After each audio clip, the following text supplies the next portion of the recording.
When I got started with photography, I had no idea the journey I was about to embark on. There were so many things I failed at and learned along the way. The highest of highs and the lowest of lows, but through it all, it made me the photographer that I am today. If I could write a message and send it back to myself at the beginning of this journey, this is what it would be. What I wish I knew before I became a photographer.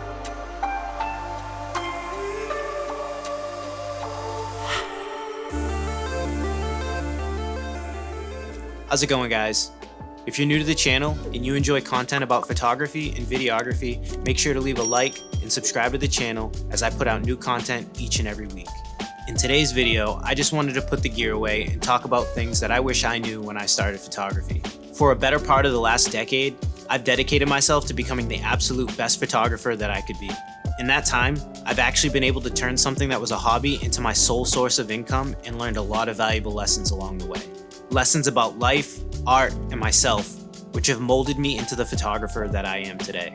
If you're just starting out or thinking of becoming a photographer, then you stopped into the right place, and I hope that these tips can help you out. Tip number 1, it's gonna be a process. Your first 10,000 photographs are your worst. The wise words of Henri Cartier-Bresson are a reminder that we can't expect to be the next Annie Leibovitz the moment we buy our cameras. Like anything we plan to do in life, whether it's become a doctor or learn how to fix your own car, photography is a process. You are going to learn so much about the art and the things that draw you into it. Heck, you may even learn a little bit about yourself in the process. For myself, I started taking photos of everything. My wife, my friends, buildings, landscapes, you name it, I shot it. By delving into this way of shooting, I was able to really figure out the things I like to make photos of. Early on in my journey, I gravitated towards street photography, partially because it was the popular thing to do on Instagram in those days, but also because it was a way for me and my classmates to do something that wasn't related to schoolwork. My friends and I would hit the streets in hopes of becoming the next featured image on Street Dreams. But that portion of the journey was important in developing the photographer I became. Now, as a wedding photographer, I take that candid, fly-on-the-wall approach, which I learned by waiting for the perfect moment on the streets of Boston and Providence, and incorporate that into the brand that I have developed. You will never know how the things you learn when you first begin will shape your destiny in this craft, but you have to just trust and enjoy every moment of it. Tip number 2, shoot what you love.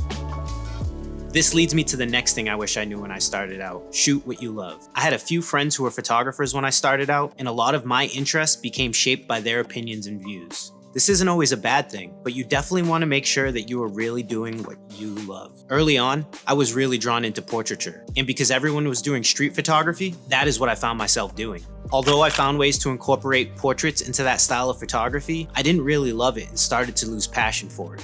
At this point in my life, I knew I wanted to make a career out of photography, and it was very rare to be able to sell prints as a street photographer. So I began exploring other options. Shooting portraits for families and second shooting weddings underneath my mentors allowed me to really see other avenues to create a career and really fall in love with this style of photography. Find what it is you love about photography and chase it with all of your passion. Other people are always going to have opinions and preferences, but you will cultivate an audience for the photographs you produce if you put the work in.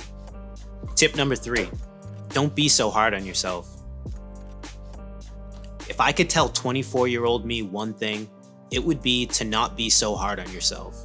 Like I mentioned earlier, this entire journey is a process, and a part of that process is being terrible, and I mean terrible. It's those early experiences that are going to craft you into the photographer you are to become. I remember feeling like years were passing by and my editing style wasn't locked in yet, and I was constantly comparing myself to others. It's thoughts like that which will make you want to hang up the towel and give up, and I want to warn you against letting that happen to yourself. As time goes by, you'll figure out what works the best for you. You'll be able to nail down your editing style, your shooting style, and be able to understand which tools are right for which job. I've been doing this since 2013, and I feel like I'm now starting to finally get my photos to where I want them to be. Even then, some days I'm still unsure, but that's okay. Being hard on yourself is going to put you in a very unhealthy situation, and you want to avoid that at all costs. Now, that doesn't mean to relinquish your desire to learn and grow. It just means you will be able to keep the pressure off of yourself to fully develop and grow your brand as a photographer. Tip number 4, gear won't make you better. One tip you hear from every photographer and videographer on YouTube is that gear doesn't matter, and that piece of advice does hold true to some extent. When you're first starting out, you don't even know how to shoot in manual, let alone be able to tell the difference between photos taken on a crop sensor camera compared to a full frame camera. You should focus on learning with the gear you have before obsessing over the next lens you're gonna purchase, because as cliche as it may sound, gear doesn't make you a better photographer, you make you a better photographer. Take the time to learn your camera to the point where exposing for your photos comes naturally. I vividly remember trying to understand the exposure triangle when I first started out, and now I don't even need to think about where my aperture needs to be to get the desired image that I'm looking for. Now don't get me wrong, as you learn and grow, you're definitely going to want to upgrade your lenses and cameras. But in the beginning, don't beat yourself up if you don't have the latest and greatest. Use what you have to learn, and the rest will come with time. But for right now, those things won't make you better. Hard work and dedication will. Tip number 5, don't lose sight of your first love. This journey for me has been an amazing one, but it is filled with many highs and lows.